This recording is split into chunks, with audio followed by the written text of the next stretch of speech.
In 2012 we started developing the ARM system. The ARM system is an aerial drone which works at a low altitude to map radiation. The inspiration for the system came from events at the Fukushima Daiichi nuclear power plant. The problem there was that they couldn't quickly make an assessment of the spread of radiation and its intensity.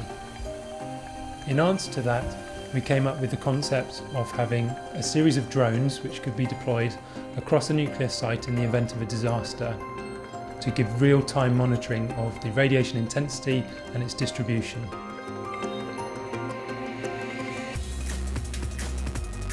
The ARMS device consists of a hexacopter UAV platform, and attached to this is a payload, and the payload consists of a small lightweight gamma detector which is powered by a small Raspberry Pi computer. The software that we have takes the GPS and altitude of the device, combines that with a radiation signal which we've collected from the radiation detector, and processes it so that we've got a hotspot radiation intensity map. In short, this is an intensity map of radiation on the ground, which allows you to see areas which are contaminated down to the meter scale. This can be very useful if you want to be planning escape routes from a nuclear incident, or even just finding the contaminated areas of land which is now disused. Existing radiation detection systems which work at high altitude struggle even to detect nuclear power plant sort of size facilities. Static monitoring systems, which are currently used at sites such as Sellafield, allow the operators to monitor radiation around the site. The limitations of this, though, is that they have a very high running cost. The ARM system allows for this to be replaced with a mobile unit which consists of one detector as opposed to an array of detectors scattered around the site. It can be remotely operated up to 7 kilometers away. This allows the operator to be far away from the hazard that they are detecting. And it can be pre-programmed with GPS waypoints, and this allows the device to autonomously record the radiation signal around a site on a given flight path. There are many advantages over existing systems. Existing systems either use planes or helicopters where you have a human crew. If you were to fly such a vehicle into a highly radioactive area, you're endangering the crew.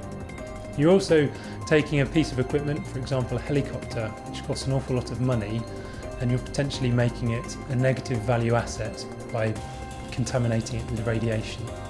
Our ARM system doesn't cost anywhere near as much as you would expect to pay for a helicopter. In fact, it would be less than 1/100th of the price. In November 2012, we went to the Banat district of southwest Romania, and we trialled the prototype ARM system at 2 disused uranium mining sites. In a grid array, we organised radiation point sources.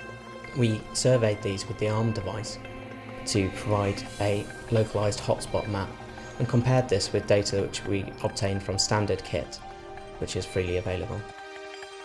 The results of our ARM device clearly compared to that of the handheld radiation survey that is performed, and shows that our ARM device can remotely obtain just as good a data as someone walking across the field site itself. We basically proved that the prototype worked, and we proved that the concept can be used successfully. It has applications for standard site monitoring at nuclear sites, but more than that, it has applications for rapid response disaster monitoring, whether that's a large-scale nuclear disaster or a terrorist event. But it can also be used for the mining industry, for prospecting radioactive ore bodies, and also it's potentially very useful for the oil and gas industry for detecting NORM, naturally occurring radioactive matter. In less than a year, we've taken a concept through to a prototype, and we now have secured funding from the EPSRC and also Sellafield to take the ARM prototype towards a commercial product.